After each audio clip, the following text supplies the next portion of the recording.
C'est une réalité qui est souvent très ignorée, mais qui détruit la vie de nombreuses jeunes filles dans le monde entier, en Afrique, mais plus précisément et particulièrement en RDC.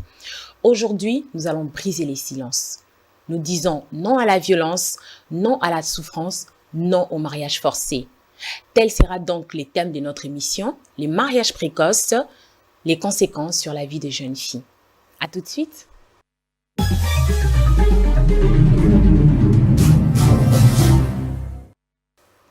Bonsoir, bonsoir. Bienvenue dans notre tout nouveau numéro de la Congolaise 2.0.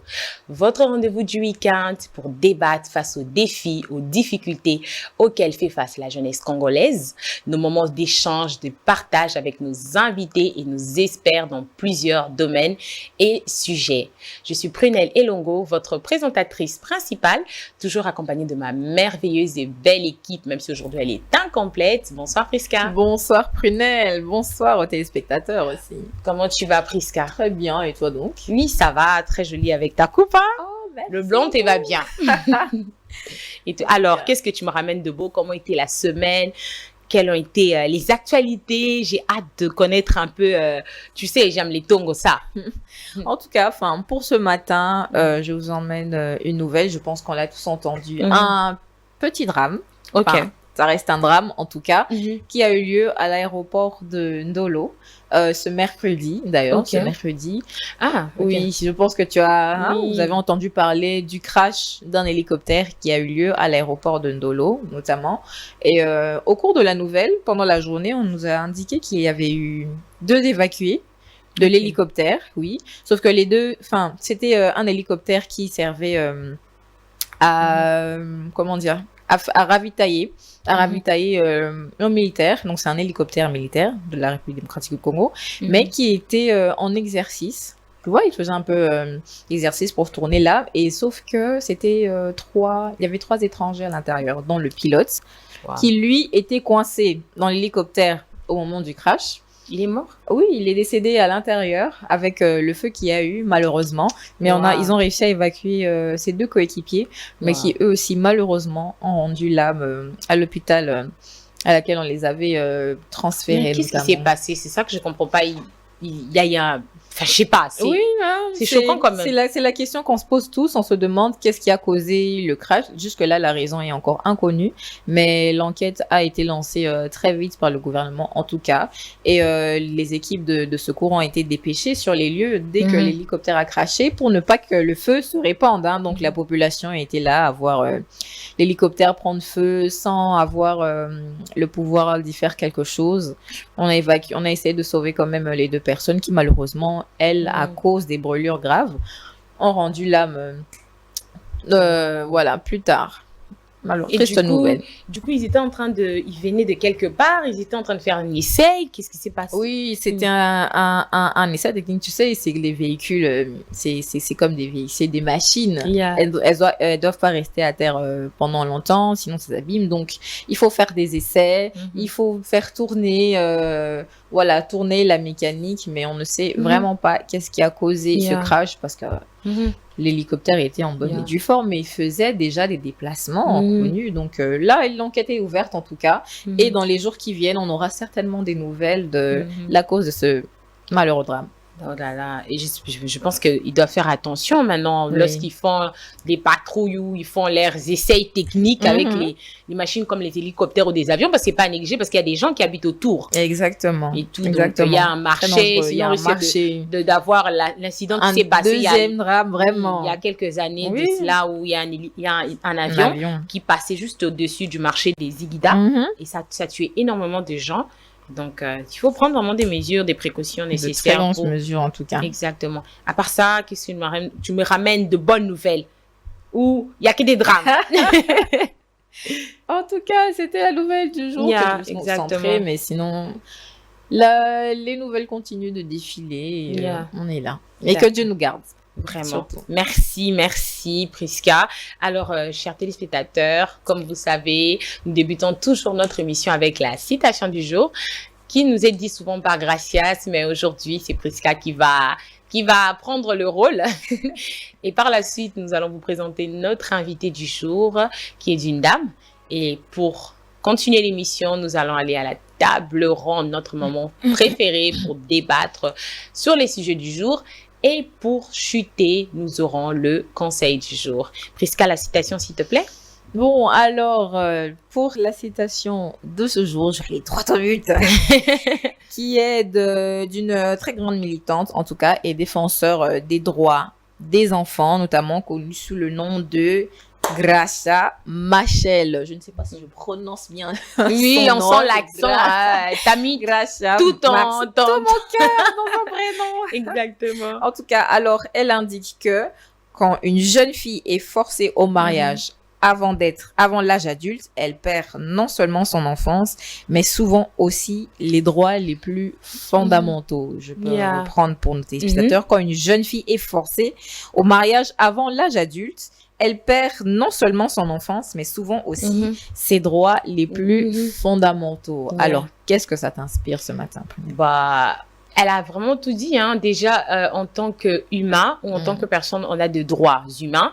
Et en tant qu'enfant, on a des droits fondamentaux. Donc, on a le droit à l'éducation, on a droit à être nourri, à la santé. Et qu'on sort, on a droit à être guidé justement jusqu'à ce qu'on va atteindre la majorité. Même dans la majorité, on continue de prendre soin de nous par nos parents et qu'on sort. Donc, marier un enfant ou une jeune fille, on va dire une jeune fille, avant l'âge adulte ou avant l'âge de la majorité, c'est ça. Et tout, c'est vraiment, comme on dit, c'est voler l'enfance à cet enfant. Parce qu'on a l'enfance, on a l'adolescence, c'est un processus je pense, de 9 à 10 ans jusqu'à 18 ans, c'est tout un processus, même d'un point de vue physique, le corps change, on apprend parce qu'on est en train d'aller vers cet âge adulte. Et tout, où on a besoin, on doit acquérir de l'expérience, notre cerveau, notre corps, notre façon de voir les choses est en train de changer. Alors, marier un enfant, c'est vraiment brusquer un peu tout ça. Oui, le processus. Ces processus et j'imagine même pas comment peut se sentir cette jeune fille en fait. Parce que d'un point de vue biologique et psychologique, franchement, un enfant, c'est pas pour rien que dans les lois des pays, on établit un âge auquel il est acceptable pour une personne de s'engager sur certaines voies, dont le mariage notamment pour les personnes, parce qu'on reconnaît que comme quand on est un bébé et qu'on a 10 ans, il y a une évolution du cerveau, une évolution de la réflexion, une évolution dans le corps. Exactement. Voilà. Donc, un enfant qui est marié avant, une jeune fille qui est forcée au mariage avant l'âge adulte, n'aura pas, par exemple, le réflexe d'une jeune femme de 25 ans. Exactement. Et moi, ça me rappelle, en tout cas, un témoignage d'une amie qui va dire qu'ils avaient des voisins dans leur parcelle commune, où il y avait une jeune fille qui a été mariée très tôt. Alors, ce qui se passait avec la jeune fille, je pense qu'elle a été mariée à 11 ou 12 ans. Ce qui se passait avec la jeune fille, c'est que à chaque fois que son époux sortait, elle partait jouer avec les autres enfants du quartier. Donc, vraiment, elle s'amusait, elle se défoulait comme la petite fille qu'elle était, en tout cas. Mais une fois que la voiture de son mari approchait, elle courait vite, retourner dans la maison, se changer et porter et faire semblant, porter vraiment ce masque-là de la femme que pour lui, elle était censée être, alors que dans son âme et dans son corps, dans sa réflexion, c'était encore cet enfant qui a besoin de s'épanouir, qui a besoin de jouer avec ses camarades, vraiment qui a besoin d'apprendre aussi. Parce que dans la citation, elle nous dit qu'on lui vole non seulement son enfance, mais aussi ses droits à la scolarité, notamment parce que ces jeunes filles-là ne sont plus à l'école. Et je pense que la suite sera développée dans la table ronde. Exactement, faut pas tout dévoiler ici. Merci beaucoup Prisca pour cette citation du jour qui va de pair avec notre sujet. Tu remplaces très bien, gracias. Alors, nous avons une invitée assez spéciale, une dame. Bonsoir Merveille. Bonsoir. Voilà, comment tu vas? Ça va très bien. Voilà, merci de nous honorer de ta présence dans ces plateaux. Surtout que tu as beaucoup à apporter, à dire aujourd'hui avec nous. Voilà, et j'espère que tu t'y plairas et que nos chers téléspectateurs aussi vont prendre connaissance de toi. Alors, qui est Merveille Lola? Je prononce bien, j'espère. Bien sûr. Voilà. Alors, elle est coordonnatrice nationale de l'ONG Amour Plus, qu'elle nous en dira un peu plus tout à l'heure, qui est une ONG qui lutte contre les violences envers les femmes et les filles au Kasaï central. avec un focus sur le mariage d'enfants et l'autonomisation des filles. Donc, on a avec nous déjà une militante, une femme qui se bat justement pour le droit des jeunes filles au Kassai, qui dit non au mariage forcé et qui sera notre expert lors de notre table ronde. Alors, Merveille, peux-tu rajouter quelque chose d'autre par rapport à ton ONG Amour Plus? Alors déjà, merci. Je me sens très honorée d'être sur ce plateau avec vous. Merci. Alors, Amour Plus, c'est une organisation, comme vous l'avez dit, qui lutte aux côtés d'autres organisations pour que la dignité des femmes et des filles soit rétablie. Nous luttons contre les violences à l'égard des femmes, des enfants. Nous avons un focus spécial sur la lutte contre le mariage précoce, le mariage d'enfants, parce que comme vous le savez, c'est en fait un fléau dont on parle très peu. Et nous, on a décidé de nous engager dans cette lutte parce que pour moi, l'idéal serait que chaque fille ait l'opportunité de jouir de ses droits, de s'épanouir, d'étudier, de se développer. Et voilà. Merci, c'est très, très noble de ta part. Et comme tu as dit, c'est des sujets comme ça que dans notre société qui est très négligée, qui est ignorée. Les gens pensent que oui, le fait qu'on a évolué d'un point de vue technologie et que c'est partout ailleurs comme ça, alors que non, on a encore des cas très reculés où il y a des pourcentages de taux sont très élevés. Et c'est même pour ça qu'aujourd'hui, on va en parler afin de briser un peu ces silences, ces tabous dans notre société. Alors, c'est notre moment préféré, la table ronde. Alors, c'est le moment d'échange. On va dire, on se bat avec les arguments. J'espère que tu as tes gants, voilà, pour remettre des bons arguments. Ça sera Prisca contre toi. Je serai l'arbitre. Alors, comme vous le savez sans doute, chers téléspectateurs, le thème de l'émission d'aujourd'hui, c'est les mariages précoces, les conséquences sur la vie de jeunes filles. Aujourd'hui, nous allons un peu parler de ces fléaux qui détruisent de nombreuses vies dans le monde entier. Et aussi en RDC, on a beaucoup de cas très élevés dans nos provinces, dans nos villages. Et il est temps que ça cesse parce que, comme on l'a dit au début, c'est vraiment violer les droits humains. C'est vraiment violer le droit de l'enfant. Et l'être humain ou l'enfant ne mérite pas ça. Alors déjà, on va commencer par définir les mariages forcés parce que beaucoup ne comprennent pas les mariages précoces ou mariages forcés. Qu'est-ce que c'est? Moi, en quelques mots, ensuite tu vas me compléter, Prisca, vous allez me dire. Le mariage forcé, c'est l'union de deux personnes dont l'une n'a pas donné son libre arbitre, c'est-à-dire n'a pas été d'accord et n'a pas été consentant pour ce mariage, mais qui est quand même donné en mariage, où on célèbre quand même ces mariages mariés que l'un des conjoints n'est pas d'accord. Et les mariages d'enfants désignent tout simplement les mariages qui impliquent les enfants de moins de 18 ans. C'est-à-dire, on va dire 10 ans, 9 ans, 16 ans, même 17 ans, même 18 ans juste, c'est encore un enfant. Voilà, même si c'est une majorité, mais c'est on va dire c'est toute personne qui n'a pas encore la maturité d'esprit. On va dire ça comme ça aussi. Et les mariages précoces et forcés désignent juste l'ensemble des mariages d'enfants. Donc, en gros, quand on dit précoce, on voit les mariages forcés, on voit les mariages d'enfants. Donc, c'est tout ça ce que ça désigne. Après, Merveille, si tu as complété ou quelque chose à dire par rapport à la définition du mariage précoce ou forcé? Alors, tu l'as si bien dit. J'aimerais juste préciser que le mariage forcé, c'est l'une des formes des violences basées sur le genre.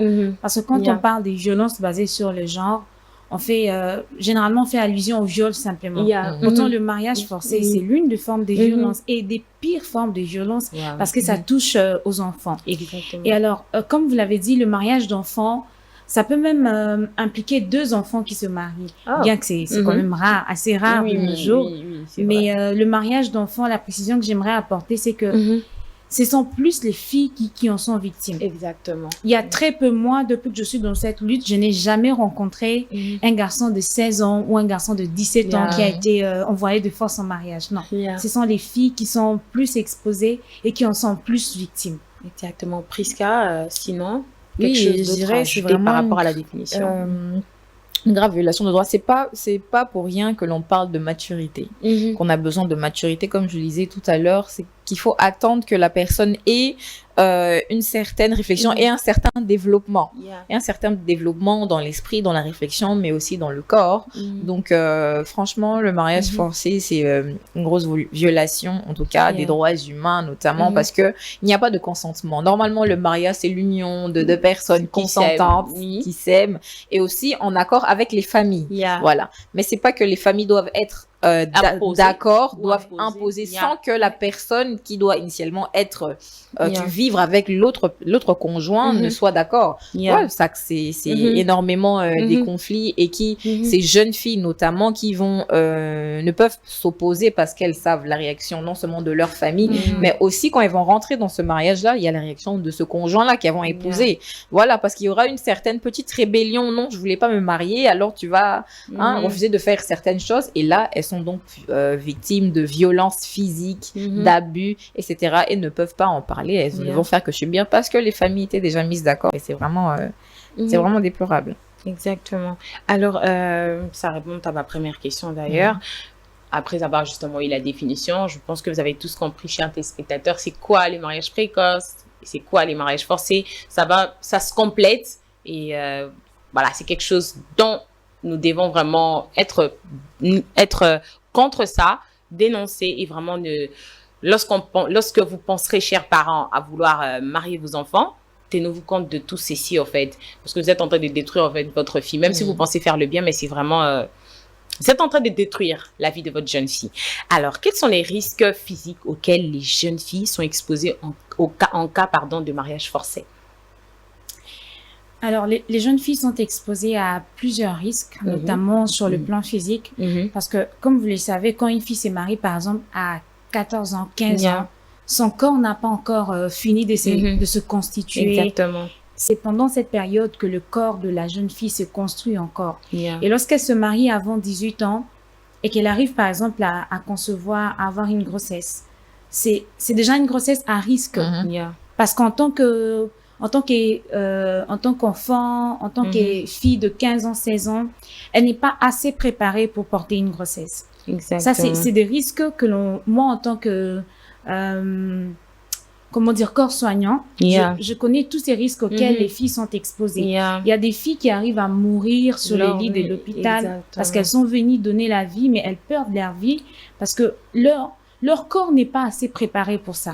Au-delà de ça aussi, les filles qui se marient avant 18 ans sont souvent victimes de violences physiques et sexuelles, on va dire ça aussi. Exactement. De la part de leurs conjoints. De la part de leurs conjoints qui sont, entre parenthèses, leurs bourreaux, si on doit le dire comme ça. Parce que ce sont leurs bourreaux, on peut pas considérer ça comme un mariage parce que c'est un mariage imposé, en fait. Imposé.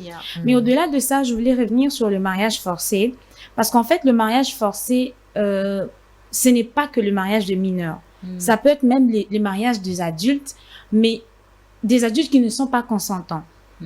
Ça peut être le cas pour une femme, une jeune fille même de 20 ans, qu'on impose d'épouser tel homme parce que la famille a choisi cet homme pour lui. Par contre, le mariage d'enfants ou les mariages précoces, ça c'est vraiment pour des enfants, une fille de 12 ans, une fille de 13 ans qui se marie. Et moi, je vais juste vous donner un exemple. Dans les cadres de ma lutte au Kasaï central, j'ai rencontré une fille de 12 ans qui s'est mariée à 11 ans. Et elle était, lorsque je l'ai rencontrée, elle était grosse. Mais je peux vous assurer que ça a été très difficile pour elle de donner naissance. On a dû faire intervenir beaucoup de médecins parce que sa situation était grave. Son utérus n'était pas encore préparé à porter l'enfant. Effectivement. Une fille de 12 ans, à quoi est-ce qu'on s'attend lorsqu'on envoie une fille en mariage à 11 ans? On s'attend à ce qu'elle donne naissance à 12 ans, ce qui n'est pas du tout évident. Donc ça, c'est des risques auxquels les filles sont exposées. Et au-delà de ça, lorsque la fille a mis au monde, à chaque fois que son bébé pleurait, elle se fâchait, elle tonnait sur l'enfant. Et lorsqu'on lui pose la question, pourquoi tu tonnes sur l'enfant? Non, mais pourquoi il fait assez de caprices? Moi aussi, je suis encore enfant. Voilà. Vous voyez tout ça, c'est qu'elle n'est pas préparée à concevoir, elle n'est pas préparée à donner naissance. Parce que c'est une enfant qui porte un autre enfant. Voilà, donc ni moralement, ni physiquement préparée. Et c'est vraiment dommage que la nature, en tout cas que vraiment la racine de ce phénomène ne date pas d'aujourd'hui, malheureusement. C'est vraiment de culture, c'est de coutume et depuis des décennies. Sauf que avant, ils n'avaient pas la connaissance. Mais je me dis aujourd'hui, pourquoi on sait lorsqu'un fruit vient à maturité et que c'est possible de le manger, tu vois, mais on n'a pas conscience qu'un être humain, c'est vraiment comme ça, c'est vraiment comme une fleur qui n'a pas encore éclos et qu'on ne peut pas l'admirer dans toute sa beauté. C'est comme un fruit qui n'a pas encore atteint sa maturité et que si tu le consommes avant le temps, bah, c'est un poison. Il est un poison pour toi, il ne te donnera pas les vitamines qu'il est censé te donner là, c'est un poison à l'avance. Donc vraiment, c'est un fléau qui ne date pas d'aujourd'hui, mais aujourd'hui, au moins, nous avons la connaissance. Et aujourd'hui, au moins, il y a des lois, des règlements qui sont établis par rapport à plusieurs domaines et par rapport au mariage, ici, alors qu'il s'agit du mariage. Pourquoi accepter d'envoyer une enfant? Parce que comme Merveille l'a dit, c'est généralement des jeunes filles, des enfants, des petites filles qui sont envoyées en mariage forcé parce que ces personnes-là qui viennent pour les épouser donnent de grosses sommes d'argent. Et on voit ça vraiment dans les milieux reculés, dans les milieux où il y a un fort taux de pauvreté.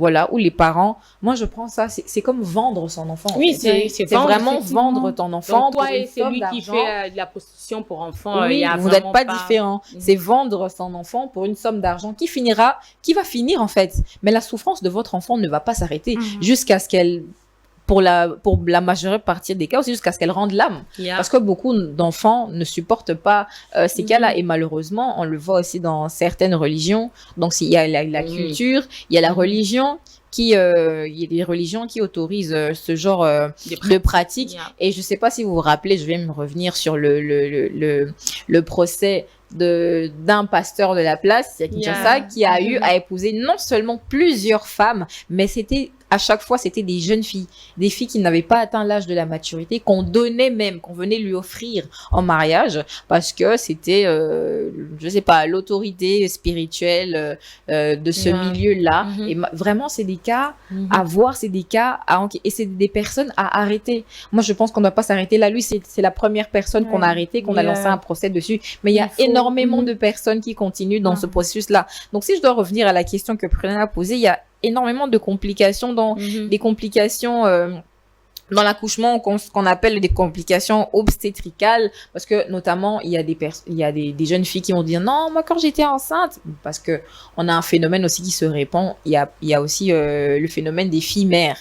Voilà, le phénomène des filles mères, mariées ou pas, ce sont des jeunes filles qui, avant l'âge de la majorité, enfantent. Et la plupart de ces jeunes filles-là vont vous dire que elles ont eu des déchirures, on va dire, voilà, des termes qu'on comprend plus facilement, des déchirures, etc. Et ça, c'est simplement parce que le corps n'était pas préparé, non seulement à concevoir, mais à donner la vie aussi. Et il y a de ces jeunes filles qui vont mourir de préclampsie aussi. Je pense que la préclampsie, avec mesdames sur le plateau, on sait ce que c'est, mais je vais expliquer pour nos téléspectateurs. C'est vraiment c'est caractérisé par une pression artérielle élevée et des dommages dans les organes pouvant entraîner des convulsions et notamment le décès de la jeune fille. Donc vraiment ce genre de cas. Là, c'est vraiment dans le cas physique. Donc il y a extrêmement de conséquences dues à ça que voilà, il faut dire stop à un moment. Et moi, j'avais lu quelque part aussi, nous avons des risques justement pour ces jeunes filles de 15 à 19 ans de contracter les VIH. Donc parce que une fille, si elle a eu la chance de recevoir une éducation sexuelle, il est rare qu'elle ait la capacité de négocier des relations sexuelles protégées avec son partenaire. Alors c'est peut-être quelqu'un qui, tu sais pas d'où il vient, ce qu'il fait. Et généralement, ces types de conjoints ont tendance à aller justement à être infidèles, ce qui fait qu'il va te ramener des maladies, des infections. Et beaucoup, c'est des cas qui ont été cités dans le monde entier qui contractent justement les VIH, des maladies sexuellement transmissibles. Voyons un peu les risques qu'ont ces jeunes filles lorsqu'elles sont mariées d'une façon très précoce ou lorsqu'elles sont forcées d'être mariées. Maintenant aussi, le côté santé mentale. Exactement. Qui, je pense qu'aujourd'hui, je pense que soit toi ou Prisca en parlé, les filles sont frustrées. Donc, quand tu arrêtes tout d'un coup d'étudier, du coup, tu te dis, OK, j'ai plus droit à l'éducation. OK, t'es frustrée pendant ce temps, comme tu as dit, la fille qui devait aller, pendant que les amis jouaient, elle se cachait. Tu sens qu'elle reste encore une enfant. Elle a envie de faire des choses comme une enfant. Sauter, jouer, parce que je crois que même nous toutes ici, quand on avait 14-15 ans, on continuait à sauter, on continuait à s'amuser. Et donc, mentalement, elle est frustrée. Elle se sent délaissée, mise à côté. Et c'est ça même, je pense, qui peut entraîner des dépressions qui peut entraîner des sentiments justement négatifs, qu'elle soit pessimiste et qui peut aller jusqu'à entraîner des pensées suicidaires. Oui. Et pour certaines, comme on a vu certains cas qui arrivent justement, qui mettent fin à leur vie. Si c'est pas la grossesse qui la tue, en tout cas, ce sera les pensées et la façon dont moralement elle sera pas bien qui va la tuer. Et ça, franchement, c'est très triste. On va dire ça. C'est vraiment super triste. Et les parents, vous devez vous rendre compte que les mariages précoces sont très, très graves. Et ça a des énormes conséquences. Oui. Voilà. On a parlé des violences sexuelles. Donc, elles sont violées. Généralement, sur la majorité des cas, sur 100%, on va dire plus de 80% de cas, exactement, les filles qui sont mariées de force sont violées par leur conjoint. Donc, je me demande comment tu peux aimer ton conjoint, comment tu peux trouver le bonheur dans un mariage où tu es constamment violée. Je ne sais pas. Toi qui es dans une ONG, tu reçois des cas comme ça, des filles qui te parlent, comment est leur mental lorsqu'elles viennent et tout? Alors justement, ce que tu venais de dire tout à l'heure par rapport à la santé mentale, évidemment, les conséquences sur la santé mentale sont énormes. On a parlé tout à l'heure des conséquences sur le plan physique, mais de par mon expérience, je peux vous assurer que les conséquences sur le plan mental vont au-delà des conséquences sur le plan physique. Parce qu'en fait, sur le plan physique, nous pouvons le voir. Même si la jeune fille ne vient pas vous dire, écoutez, je sais si cela, on peut quand même le voir. Mais sur le plan mental, il faut absolument que la jeune fille vous le dise. Et ce n'est pas du tout facile pour une jeune fille de 12-13 ans qui s'est fait violer par son bourreau, son conjoint, son conjoint, de venir vous le dire expressement. Peut-être qu'elle reçoit assez de pression, peut-être que voilà, elle a peur. Et la plupart des filles que l'on reçoit viennent nous dire, voilà, moi je n'en peux plus, voilà. Et pour ces genres de filles, la dépression est juste à côté. Exactement. Elle déprime. Et certaines vont même avoir des pensées suicidaires. Aujourd'hui, je vais vous parler de Chantal. Chantal, c'est une fille de 16 ans, une petite fille de 16 ans qui s'est donné la mort au Kasaï en fin 2022 parce que justement, ses parents l'avaient envoyé des forces en mariage. Alors, Chantal étudiait, elle avait des rêves comme tous les autres enfants. Exactement. Malheureusement, selon la tradition, lorsque sa grande sœur est décédée, il fallait absolument que l'on envoie Chantal remplacer sa sœur dans ce foyer. Ses parents l'ont fait et Chantal n'a pas pu le supporter. Elle s'est donné la mort à ses 16 ans. Une vie s'est éteinte. Ses parents continuent de vivre librement. Le monsieur à qui on avait donné Chantal en mariage continue de vivre. Peut-être même qu'il s'est remarié, qui sait.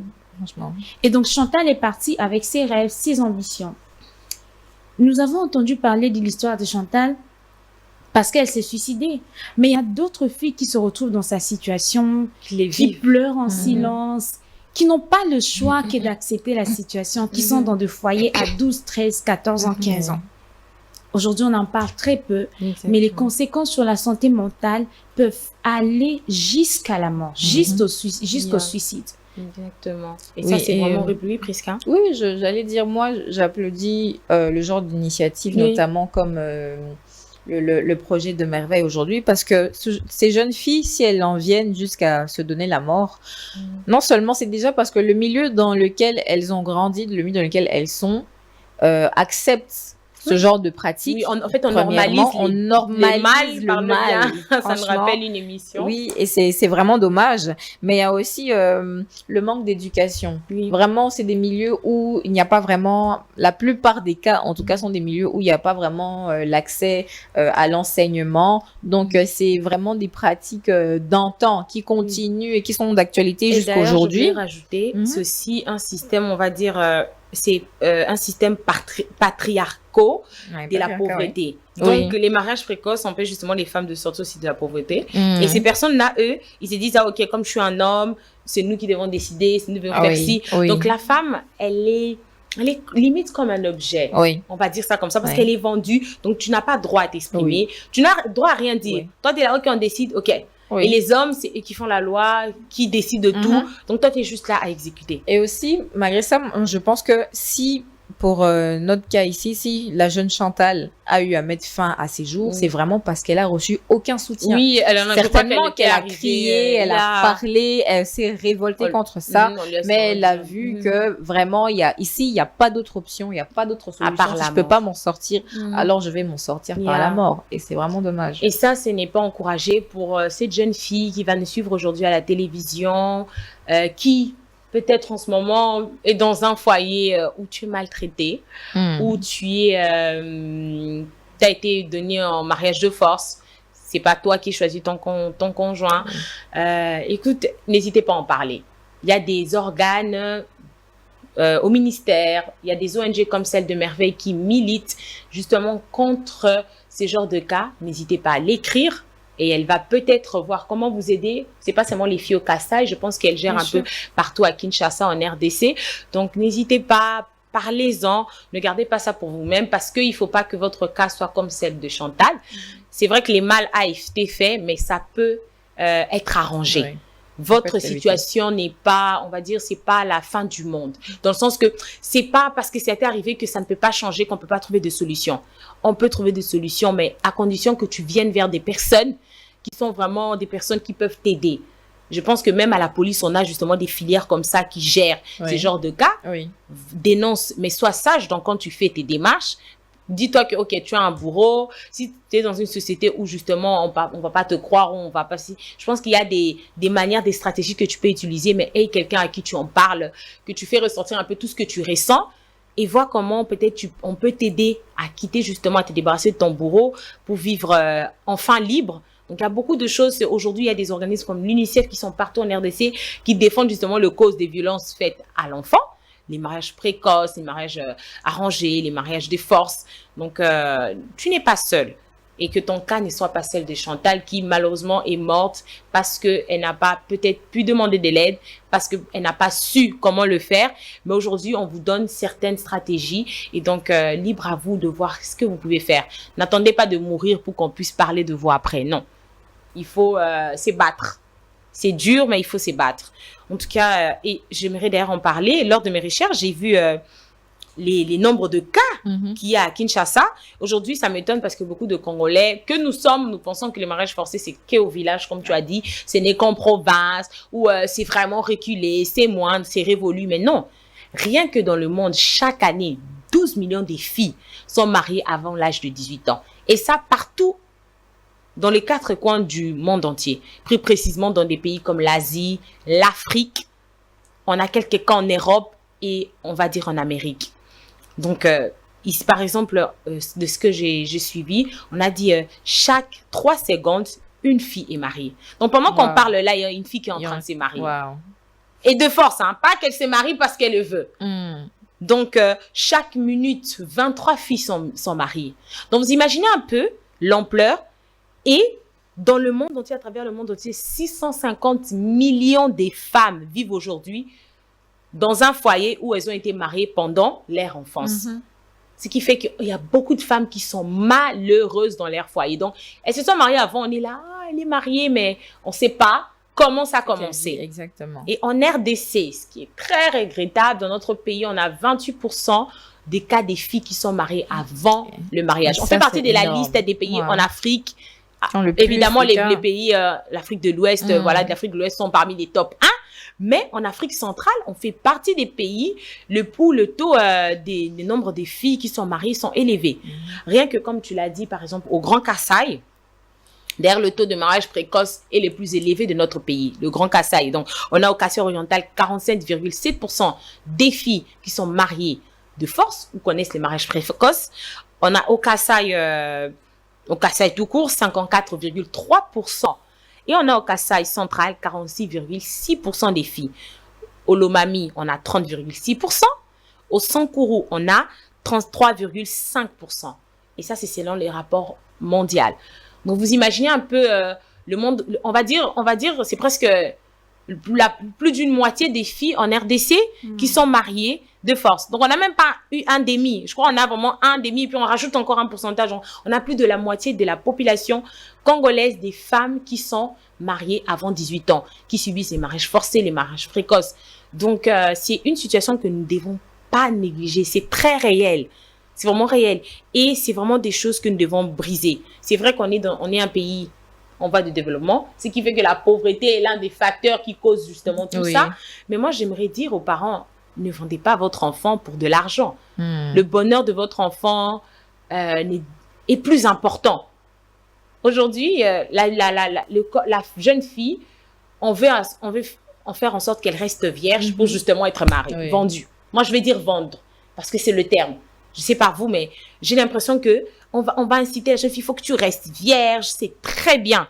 Mais ça n'a jamais été dans la Bible que tu vas rester vierge ou c'est écrit quelque part tu vas rester vierge pour finalement être vendue à quelqu'un.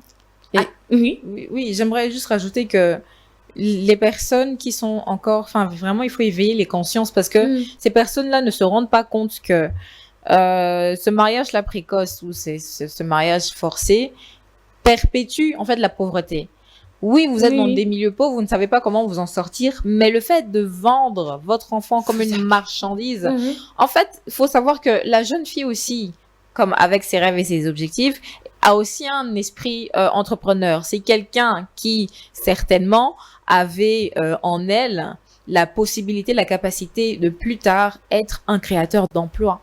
Donc, c'est des milliers de personnes que vous empêchez d'être employés. C'est c'est une entreprise que vous empêchez de naître. Vraiment, c'est du travail que vous empêchez d'être créé, en fait. Et ça n'aidera pas pendant de longues années, parce que cet argent-là peut aider pendant maximum 1 année, ou voire 5 ans. Mais le reste du temps, vraiment, c'est une éducation que vous tuez. C'est un travail que vous empêchez de faire naître. Qui sait, parce qu'aujourd'hui, on peut avoir des jeunes dames, aujourd'hui, peut-être qu'elle a des frères et des sœurs, mais c'est la fille qui va avoir une carrière vraiment plus, on va dire, vraiment plus fructueuse que ses frères et sœurs dans la famille. Alors, tant que vous éteignez ça, vous perpétuez la pauvreté, vous perpétuez une mentalité vraiment de pauvreté extrême. Et aussi, il ne faut pas oublier qu'on a énormément de cas de mariage précoce comme ça. On va se le dire, on a tous conscience qu'aujourd'hui, qu'il a été prouvé scientifiquement, qu'il y ait beaucoup plus de femmes que d'hommes. Apparemment, c'est ce que j'ai vu. Et c'est ce qu'on voit un peu partout. Ouais, sur la Terre, il y a plus d'hommes que de femmes. Il y a plus de femmes que d'hommes, pardon. Et que lorsqu'on continue de marier ces femmes-là, vous vous rendez pas compte que vous êtes en train d'affaiblir un peu le système économique du pays? Parce que vous empêchez aussi, parce que même on va se dire, les femmes maraîchères aussi contribuent au développement économique du pays. Alors, si vous empêchez ces jeunes filles-là de développer des champs, un petit commerce, etc., vous ne faites que tuer le développement. J'ai lu même quelque part que l'éducation des filles est le meilleur instrument pour lutter contre la pauvreté. Exactement. Je crois qu'on a vu le thème de cette année lors de la Journée internationale de la jeune fille, la vision des filles pour l'avenir. La jeune fille, c'est même prouvé scientifiquement, est plus résistante et multitâche, a tellement de choses à faire. Et que lorsqu'on priorise l'éducation de la jeune fille, on est en train justement de prévoir déjà un avenir meilleur. Parce que cette jeune fille peut faire énormément de choses. Aujourd'hui, on est là, on veut lutter contre la pauvreté, mais il n'y a pas que les hommes qui peuvent lutter contre la pauvreté. Je ne sais pas si je me trompe merveille.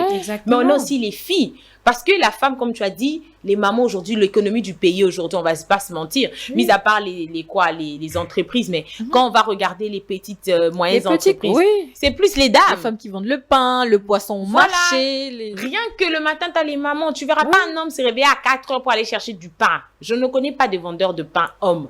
En tout cas, je n'en connais pas. S'il y en a, peut-être ils sont à 0,5%. Tu vois un peu, ces dames-là, on va voir dans une entreprise, tu vois que quand il y a des dames, il y a certaines choses qui marchent plus vite.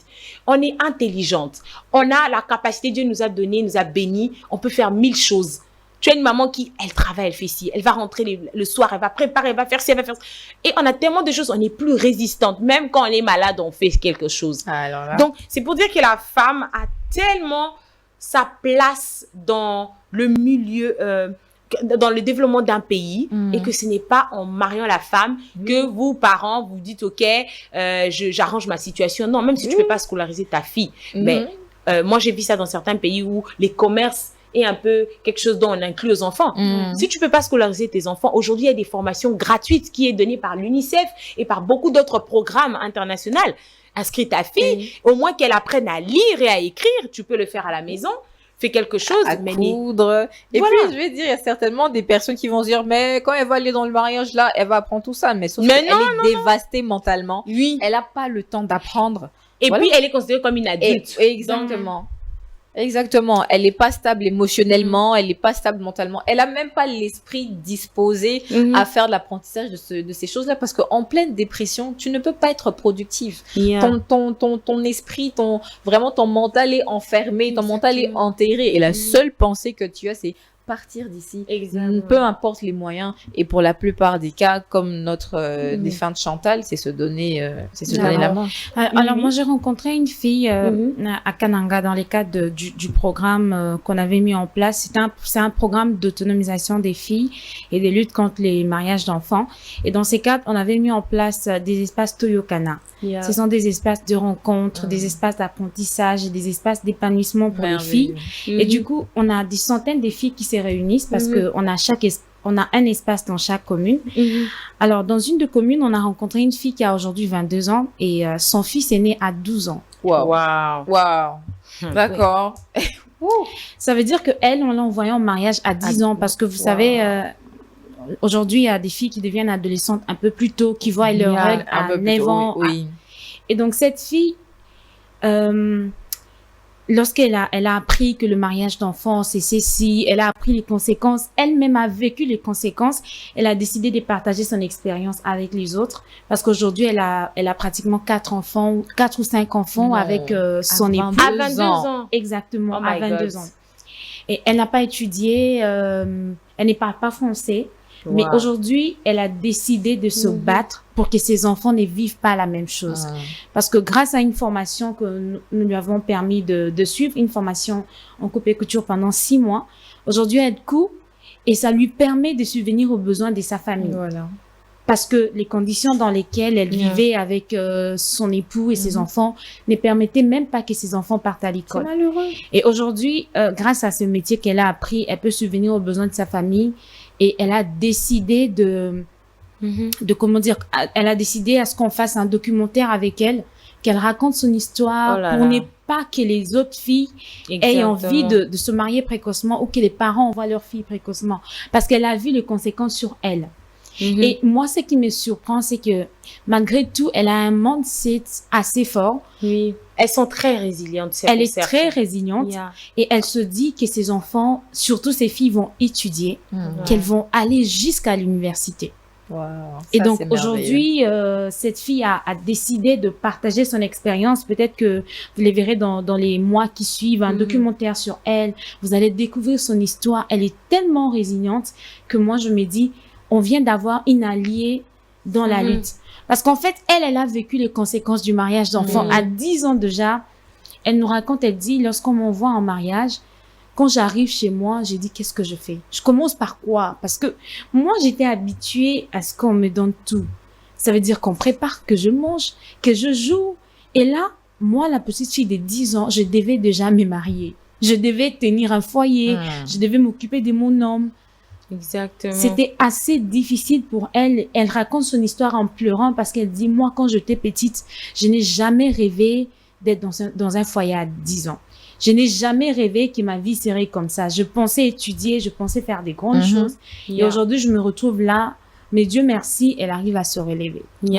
Et donc, le mariage d'enfants, en fait, c'est un fait dévastateur. C'est un crime contre l'humanité. C'est un crime contre l'humanité, comme tu l'as dit si bien. Et donc, on doit tous s'engager parce que de choses comme ça doit cesser. Exactement. Merci beaucoup, Merveille. C'est vraiment triste, hein, cette histoire est touchante. Et j'espère que ton documentaire, comme j'ai dit, c'est quelque chose aujourd'hui, nous devons briser les silences en parlant. Exact. C'est quelque chose, voilà, les gens n'ont pas conscience, mais si on en parle, plus on a des documentaires, plus on a des sujets, des vidéos, des émissions comme aujourd'hui, on en parle, les gens vont se rendre compte que, oh, ok, c'est mauvais, c'est pas très bien. En fait, les gens ils vivent des situations comme ça et dénoncer, faire du bruit pour que même ces personnes-là, et moi, ce qui m'étonne, c'est que malgré qu'il y ait en fait, ça m'étonne parce que les personnes, les familles, eux-mêmes encouragent ça alors qu'ils savent que c'est mal. Oui. C'est ça le pire. C'est vraiment horrible. Et donc, je pense qu'on doit faire du bruit pour justement que ces personnes-là, une fois que ils sont au courant que, telle chose, on n'aime pas et tout, on punit, ils vont commencer peut-être avoir peur de le faire, tu vois. Et c'est même comme ça que j'allais demander, est-ce qu'il existe des implications juridiques du mariage précoce pour les filles dans différentes régions du monde, ou on va dire ici à Kinshasa? Est-ce qu'il y a des implications juridiques?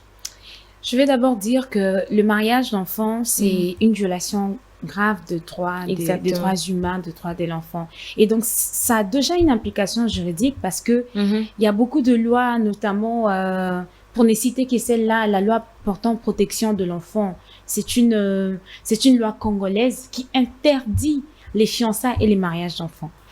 Donc, en envoyant une fille en mariage avant 18 ans, c'est une violation de droits de l'enfant et les bourreaux peuvent même être arrêtés. En fait, pas il peut, mais il doit être arrêté. Mais seulement que parfois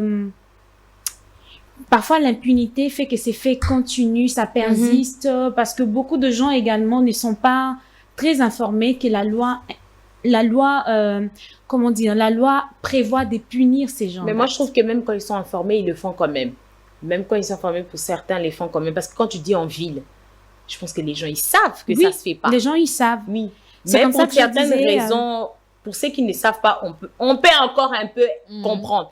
Mais pour ceux qui le savent, c'est horrible. Parce que pour ceux qui le savent, ils le font contre de l'argent.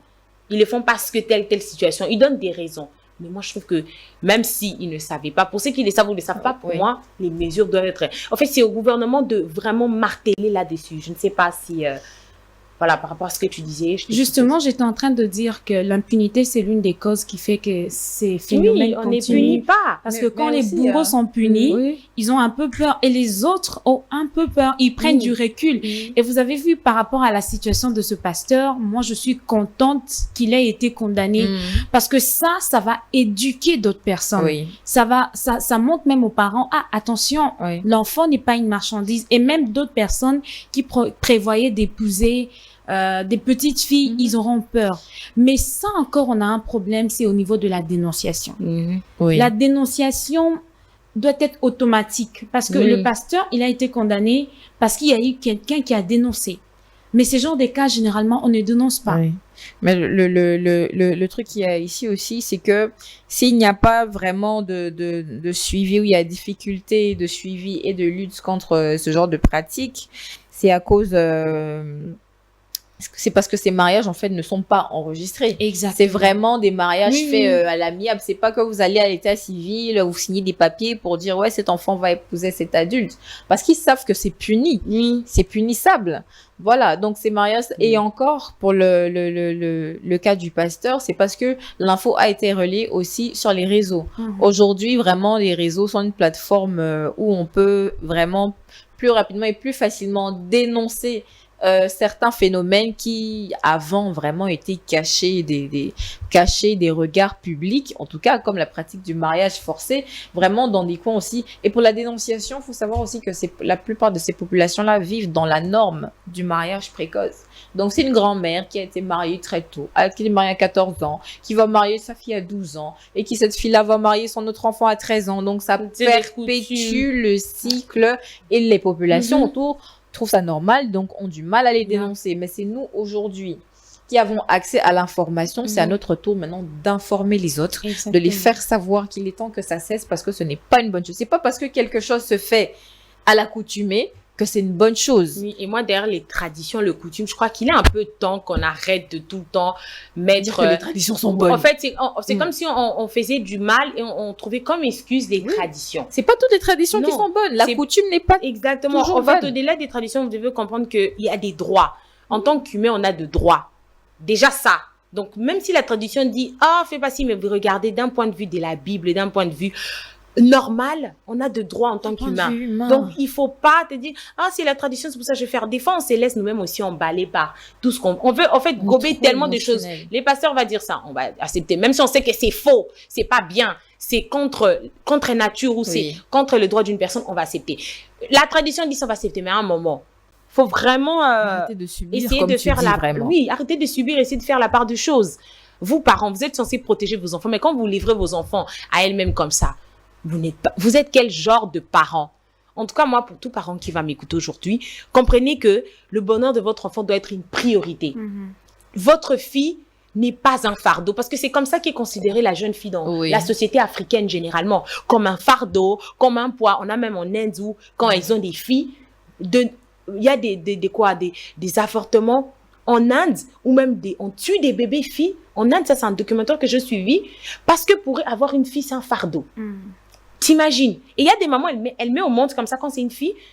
Et j'ai suivi un documentaire, j'étais traumatisée. Quand elle a mis au monde, c'est sa tante qui l'aide à accoucher.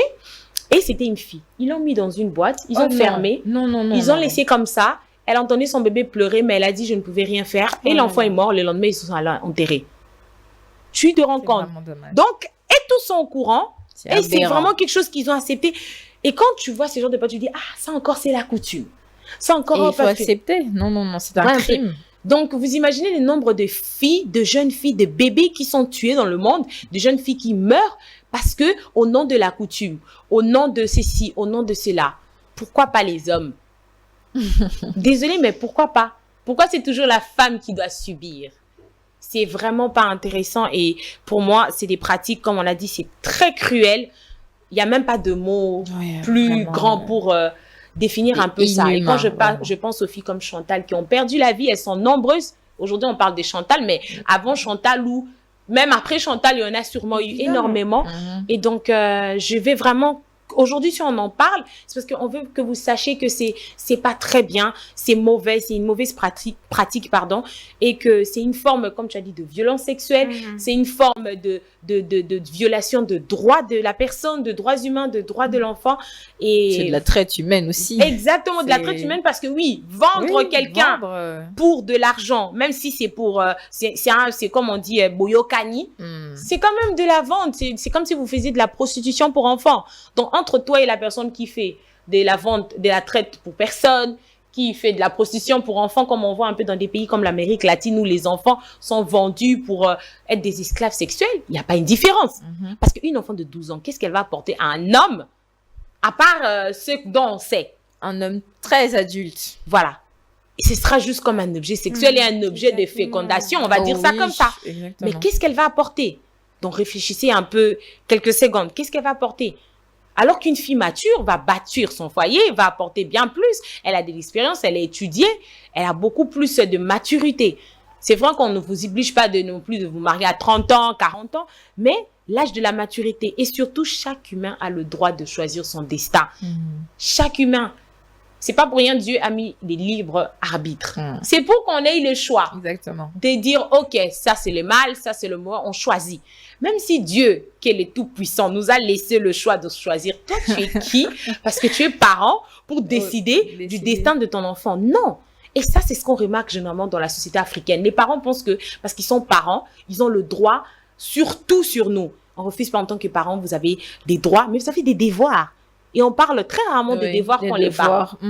Les parents, en tant que parent, tu as le devoir de protéger ton enfant.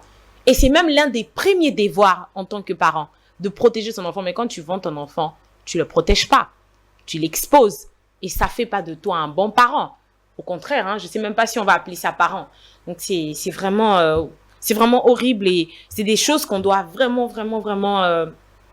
dénoncer. Si tu as une jeune fille dans ta société qui vit en ce moment ces types de situations, essayez d'approcher ces personnes-là, ne les jugez pas.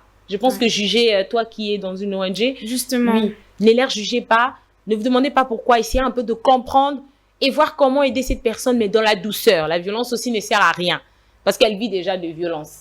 Donc, et aussi, Prisca, comment les organisations, on va dire merveille, Prisca, comment les organisations et les gouvernements peuvent-ils lutter contre les mariages précoces et ses conséquences sur la vie des filles? Voilà, quelles sont vraiment pour vous de quelle façon on peut lutter, les organismes ainsi que le gouvernement, parce que je pense que c'est quand même eux qui ont le pouvoir de faire changer les choses. Exactement. En fait. En tout cas. Alors, déjà en tant qu'organisation, je pense que les organisations, ils travaillent déjà dans la prévention. Parce qu'en fait, ce qu'on aimerait, c'est qu'il n'y ait pas des filles qui se marient avant 18 ans. Oui. Donc, il faut du travail en amont, sensibiliser les communautés, informer les communautés, parce que c'est vrai, nul n'est censé ignorer la loi, mais il faut le dire, il y a quand même des gens qui vivent dans la périphérie, qui ne sont pas assez informés. Pour eux, c'est la tradition, on continue de pratiquer la tradition, mais ils ne sont pas informés que le mariage d'enfants, c'est une violation de droit. Ils ne sont pas informés que le mariage d'enfants est punissable par la loi. Donc, c'est le travail que l'on fait, c'est le travail que les organisations devraient faire. Partout, dans tous les recoins, les personnes devraient être informées, les communautés devraient être informées sur les conséquences du mariage d'enfants. Oui. Il faudrait pas qu'on en parle seulement comme une violation de droit. Ils peuvent se dire, mais je m'en fous. Mais si on leur parle des conséquences, je pense que les conséquences éduquent mieux que le conseil. Si déjà il y a des filles qui ont vécu la situation et qu'on leur parle des conséquences du mariage d'enfants, je pense qu'en tant qu'humain, en tant que parents, ils comprendraient que ce n'est pas intéressant d'envoyer leurs enfants au mariage. Parce que beaucoup des parents restent sur cette histoire d'ancienneté. Ben, écoute, moi j'ai été mariée à 12 ans. J'étais eu à 16 ans. Tu as été mariée, mais tu ne sais pas que c'était pas bien. J'étais eu à mes 15 ans. Mais ça, c'est ta fille ne peut pas revivre la même chose que toi. Effectivement.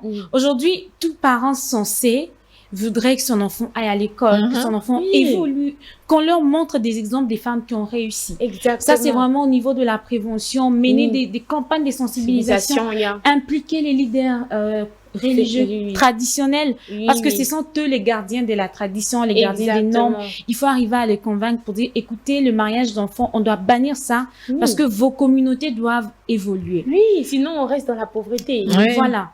Et si les leaders déjà comprennent ça, ils vont se dire, il faut que ma communauté évolue, et s'il faut que ma communauté évolue, il faut impliquer tout le monde, les garçons, les filles et tout. Donc, aujourd'hui, sûrement, je sais pas, la première ministre d'où elle est, mais sûrement les gens de tout son clan, ils sont fiers. Ils disent, mais elle est de chez nous. Elle est de, peut-être, Swazamonga, là, elle est vraiment Mwanamaï et tout ça. Donc, il faudrait que les communautés arrivent à le comprendre. Maintenant, au niveau du gouvernement, c'est vraiment d'appliquer la loi. Parce que la loi, elle existe. Il faut maintenant qu'elle soit appliquée, que tous les bourreaux soient derrière les barreaux, comme les cas de ce pasteur. Parce que si les bourreaux sont derrière les barreaux, ceux qui il y avait des plans. Ceux qui voulaient épouser, ils vont se dire, on se rétracte. Parce qu'ils vont se dire, peut-être que j'irai derrière les barreaux. Exactement. Mais si à chaque fois, il y a rien de tout ça, ils vont se dire, on continue. Aujourd'hui, je peux vous assurer que on rencontre de personnes qui ont violé 2-3 filles, mais qui continuent de circuler dans la rue librement. Ils ont été arrêtés et puis relâchés. Mais du coup, il s'est dit quoi? Même si je le fais, on c'est ça, en fait. Moi, je pense que oui. Dans tout ça, vraiment, comme Marie disait, il faut le renforcement vraiment des sanctions de ces personnes-là qui perpétuent la pratique de mariage précoce. Du moment que tu fais ça, et même les parents. Pour moi, les parents qui font ça, les oncles là qui se croient tout permis, c'est là. Pour moi, on vous arrête même pour un moment, qu'on vous fasse comprendre clairement que vous n'avez pas le droit de faire ça. Pas seulement le bourreau, même les personnes qui étaient complices, c'est des complices. Vous vendez pour de l'argent, vous êtes complice d'un enfant par exemple qui va se suicider, comme dans le cas de Chantal. Tout le monde dans sa famille a été complice de ça. Toutes les personnes qui ont accepté qu'elle se marie, qu'elle remplace sa grande sœur, sont complices. Ce qui est grave, c'est que même sa mère. Voilà. Pourtant, pour moi, même les parents qui les font, on vous arrête. Il y a une sanction pour chaque personne par rapport au degré, dans laquelle tu as eu à participer. C'est comme dans les meurtres. Quand il y a un meurtre, même celui seulement qui avait donné l'objet pour tuer, tu es complice. Exactement. Donc, tu auras une sanction, même si tu vas pas faire perpétuité, mais au moins, tu vas passer peut-être des amendes. Au fait, punir sévèrement des amendes ou je sais pas moi quoi, qu'est-ce que le gouvernement va avoir comme sanction, mais punir sérieusement. Et comme ça, même les autres parents, même ceux qui ont, comme tu as dit, des idées, qui ont eu à penser, qui voulaient déjà commencer à faire les négociations, vont arrêter. Et faut continuer vraiment, ne pas s'arrêter avec les sensibilisations. Faire du bruit. Et c'est sûr, moi je dis, et sur Kinshasa, tous les secteurs ont déjà été atteints. On va aller plus loin, on va aller dans les provinces, dans les recoins qui sont non urbanisés. Mondialement comme ça, les gens, ils savent, on touche. On a Kinshasa, on a l'Afrique de l'Ouest, on a Sénégal, on a Mali. On prend un peu tous ces pays, on se rassemble tous pour dire non et stop. Et on prend on prend vraiment toutes les provinces où ils n'ont pas vraiment accès à l'information et à la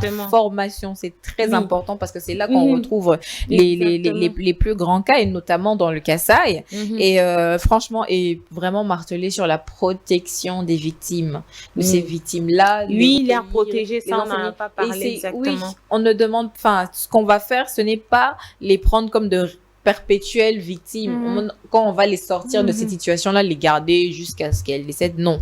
On va les garder, on les protège d'abord pendant le processus de sanction de ces personnes-là. Avec les enfants pour ceux qui en ont. Avec les enfants pour ceux qui en ont, et on les apprend. On les enseigne, on les informe, on les rééduque afin qu'elles aient une meilleure réinsertion dans la communauté, parce que beaucoup ne sauront pas comment se réadapter à la vie normalement. Mais ma famille, on va me pointer du doigt, on va dire que j'ai accusé les membres de ma famille.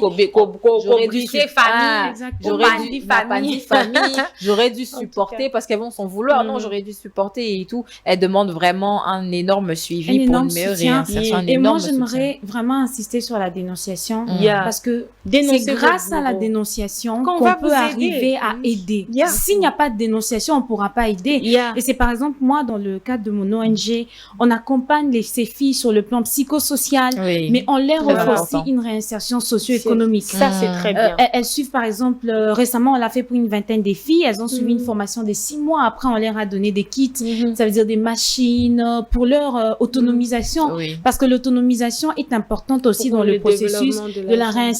Exactement. Quand une fille est plus autonome, elle a plus confiance en elle et elle peut facilement se réinsérer dans la communauté. Donc, la dénonciation reste une clé vers vers les sanctions pour les bourreaux. Et moi, je voudrais aussi rajouter, il faut aussi inscrire ça, je pense, dans les enseignements, dans le cadre éducatif et tout, que ce soit à l'école ou à l'université, enseigner ça aux jeunes, que justement, parce qu'ils vont aussi grandir, pour que ça ne soit pas répété, que voilà, les mariages forcés, c'est vraiment un délit. Ça fait partie des délits les plus graves qu'on a au monde. Donc, en parler, mais aussi éduquer ces hommes, parce que les hommes se croient aujourd'hui un peu tout permis. C'est aussi l'éducation qu'ils ont reçue. Un homme, lui, en fait, beaucoup d'hommes pensent que même si je fais ci à la femme, je vais toujours m'en sortir parce qu'ils s'en sortent toujours. Et c'est nous qui vivons des conséquences, qui subissons beaucoup. Alors, les familles, les mamans, éduquons bien nos enfants pour que ça ne soit pas des violeurs, pour que ce ne soit pas des bourreaux. Ça aussi, parce qu'aujourd'hui, c'est aussi l'éducation. Un garçon qui a toujours vu sa maman souffrir dans le mariage, ou qui a toujours vu, qui sait que maman n'a pas 15 ans, on l'avait pris comme ça et tout. C'est un garçon qui va trouver ça normal, qui aussi risque de répéter la même chose. Donc, c'est à nous aussi d'éduquer nos enfants, nos garçons, à ne pas répéter la même chose, les mêmes erreurs que les oncles, que les parents passaient, en fait. En tout cas, c'est un sujet très sensible, mais qui est important à en parler. Et j'espère que, chers téléspectateurs, vous avez vraiment retenu, tout comme nous, vous avez compris l'importance de dénoncer ces pratiques, pourquoi elle n'est pas bonne, et que j'espère que chacun de nous, à partir d'aujourd'hui, dès maintenant, nous allons en parler, nous allons essayer de dénoncer. Si dans notre quartier, dans notre avenue, dans notre communauté, nous connaissons des personnes qui vivent ça, ou même nous entendons parler d'un futur mariage précoce, dénonçons, la police est là. N'hésitons pas. Et chères victimes de ça, vous n'êtes pas seuls. Il y a des ONG. Vous n'êtes pas seuls. Vous avez des femmes comme nous qui essaient de militer contre justement ces choses-là. Nous essayons d'en parler pour dénoncer. Donc, cherchez des organismes. Il y a la police, il y a des organes précis dans la police qui vont vous orienter. On a des ONG comme celui de Merveille, Amour Plus. Elle est sur Instagram, sur Facebook, vous pouvez la chercher. Vous pouvez l'écrire. Si vous n'avez pas de moyens de communication, cherchez quelqu'un qui va vous aider. En parler, on peut vous aider psychologiquement à passer cette étape. Voilà, votre bourreau n'est pas obligé de rester avec vous. Vous n'êtes pas obligé de supporter tout ça jusqu'à en mourir. N'attendez pas d'être le cas de Chantal. Vous avez encore le temps de vous en sortir, de vous sauver, de passer cette étape et de reprendre votre vie, votre destin entre les mains. En tout cas, merci les filles pour ce moment d'échange qui était très intéressant. Merci. Et tout, faute de temps, nous sommes obligés de mettre fin au débat. Mais merci Merveille pour tes arguments, pour avoir parlé des témoignages de ces filles, qui je pense que pourra aider plus d'une qui suivront cette émission ce soir. Sinon Merveille, comme je l'ai dit au début, nous avons un conseil du jour. Alors quel conseil tu vas donner à cette fille, à cette femme, et même à cet homme, à ces parents qui nous regardent aujourd'hui concernant justement les mariages précoces, en quelques minutes? Alors, en quelques minutes, ce que j'aimerais d'abord dire aux filles, c'est que le mariage, c'est bien. Beaucoup de femmes rêvent de se marier, mais se marier avant 18 ans implique beaucoup de choses, beaucoup de conséquences, comme on l'a expliqué tout à l'heure, et que prenez votre destin en main, étudiez, épanouissez-vous avant de vouloir vous marier. Ça, c'est pour les filles. Alors, pour les parents qui envoient leurs enfants en mariage avant 18 ans, chers parents, aujourd'hui, regardez la première ministre qui, la toute première ministre de l'histoire de la RDC. Est-ce que vous n'aimeriez pas voir vos enfants devenir comme elle? Est-ce que vous n'aimeriez pas voir vos enfants à la télé un jour, comme nous sur ce plateau? Pensez à cela avant d'envoyer vos enfants en mariage avant 18 ans. Et à tous ceux qui nous suivent, le mariage d'enfants, c'est un fléau qui détruit nos communautés et qui est enraciné dans nos communautés, pour lequel il faut qu'on mène une lutte commune. Les jeunes, les vieux, les papas, les mamans, les filles, les femmes, on s'implique tous dans cette lutte, parce que ce n'est qu'ensemble qu'on va réussir à déraciner ces fléaux qui rongent nos communautés, et qu'ensemble on va réussir. Ensemble, on va réussir à mener cette lutte de façon saine pour nos filles, pour les filles congolaises, parce que ce sont nos sœurs. Imaginez-vous que c'est votre sœur, c'est votre nièce, c'est votre cousine. Et voilà, et dites-vous que je dois mener cette lutte parce que ça pourrait être quelqu'un de proche de moi, ça pourrait être un parent, ça pourrait être même ma fille. Seulement que nous, on a eu un peu de grâce, la grâce du Seigneur, de naître dans des familles où les parents nous ont permis d'aller à l'école. Oui. Mais moi, je me dis que ça pourrait être ma sœur, ça pourrait être même moi dans la situation. Donc, elles ont besoin de soutien, qu'on ne les stigmatise pas, mais plutôt qu'on les soutienne pour que les cas comme celui de Chantal n'arrive plus, qu'on n'entende plus qu'une fille s'est suicidée parce qu'on l'a donné des forces en mariage. Oh là là, mais ça, c'est vraiment cruel. Donc, voilà. Merci beaucoup, Merveille. Merci en tout cas. J'espère que vous avez compris.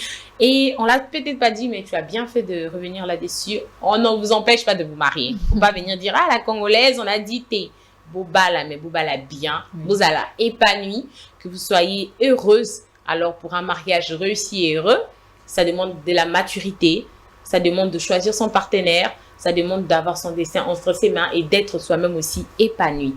Et et n'oubliez pas, comme tu as dit, pour protéger nos frères, nos sœurs, nos enfants, nos filles, nos tantes, nos amis, nos cousines, il faut en parler. Ainsi, les messages vont passer partout. Merci beaucoup d'être restés jusqu'à la fin, chers téléspectateurs. J'espère que vous avez beaucoup appris, tout comme nous, lors de ce débat. Et comme je l'ai dit, il est temps de mettre en pratique, il est temps de changer les choses. Abonnez-vous sur nos comptes, la Congolaise 2.0, Facebook, Twitter, Instagram. Suivez-nous chaque samedi et dimanche à 19h35 sur Congo Buzz TV. Et n'hésitez pas à nous suivre sur les réseaux. Et pour nos invités, si vous avez d'autres questions, ils sont sur Facebook, sur Instagram, sur Twitter. Vous aurez toutes les questions à poser concernant ces débats, s'il y a des choses qu'on n'a pas pu éclaircir. Je vous dis donc à très bientôt pour un tout nouveau épisode. On se dit à la prochaine. Passez une très bonne soirée. Au revoir.